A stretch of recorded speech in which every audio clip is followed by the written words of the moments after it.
During the Great Darkness, King Orlanth of the Storm Tribe left his people to go make peace with his ancient enemy, the Sun God. Orlanth had slew the Sun God and cast him into the underworld, but this brought about the Great Darkness, when many terrible things happened. So Orlanth went into the underworld to find his ancient enemy and to bring peace and light back to the world. While Orlanth was away, he had asked his friend Elmal to be in charge of the Storm Tribe in his stead. Elmal asked his friend Orlanth why he could not come with him. Why must Elmal remain behind while Orlanth the king takes on this grave responsibility? And Orlanth told his friend Elmal that there were stronger and wiser people he could leave in charge while he was away, but Orlanth trusted no one as much as he trusted Elmal, and for this reason Orlanth asked his friend Elmal to be in charge while he was away. Elmal accepted this and bid his friend Orlanth, the king of the Storm Tribe, farewell.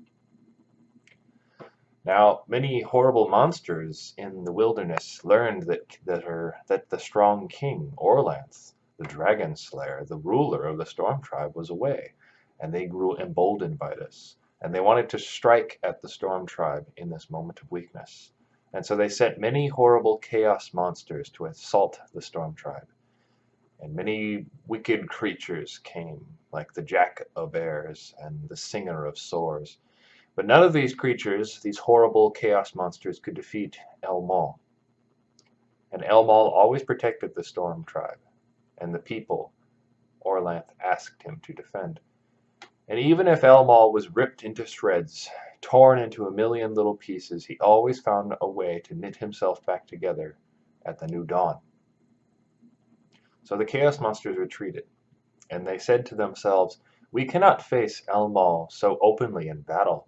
Instead, we must find a new way to defeat him."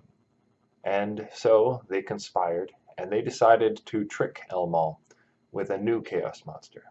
And they sent a new horrible creature to the Storm Tribe, and they sent the Teller of Lies. Now the Teller of Lies first approached the Storm Tribe disguised as a woman, someone whom Elmal had loved a long time ago. And this woman came up to Elmal and she said, "Elmal, my love, the world is full of darkness.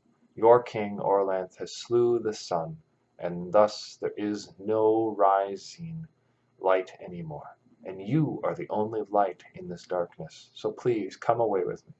Come away with me. We will make a new life for each other, and you will be the only light shining in the darkness."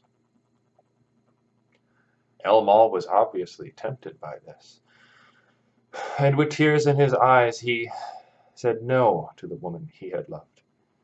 He said, "I promised my king Orlanth that I would protect these people, and so I cannot leave. And though I love you, Orlanth has awoken my pride, and my pride is that I must take care of these people, so I cannot leave with you." Well, the Teller of Lies was dismayed to hear this, and so slunk away, but came back the next day. This time the Teller of Lies was disguised as a prophet, as a holy man whom the people of the Storm Tribe trusted. And this holy man could see visions of the future and showed a vision to Elmal and to all the people of the Storm Tribe. And the prophet said, "Look, your king Orlanth is trapped in a pit. He is alone in the darkness, alone in the underworld, and he cannot escape from this trap.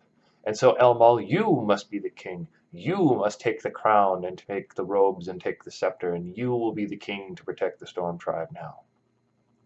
The people were excited to hear this, for if their king could not return home, they needed someone to protect them. But Elmal dismissed this concern and said, "I would not be loyal to my king Orlanth if I thought he was so easily bested. He is not defeated, and he will return, and when he does, he will be the king, as he always was." So the Teller of Lies had nothing to do but run away, but came back the third day. And this time the Teller of Lies came disguised as the king himself, but Elmal spoke first. And Elmal said, I am tired of fighting, and I no longer wish to talk with you.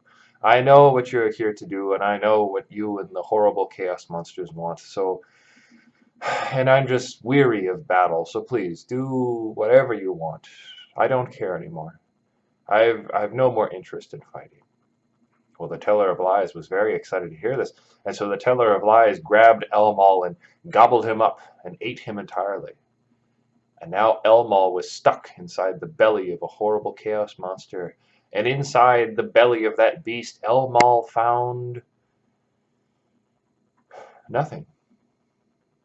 Nothing at all. Behind the ever-shifting mask of chaos lies only emptiness. And there was no substance whatsoever behind the words of the Teller of Lies.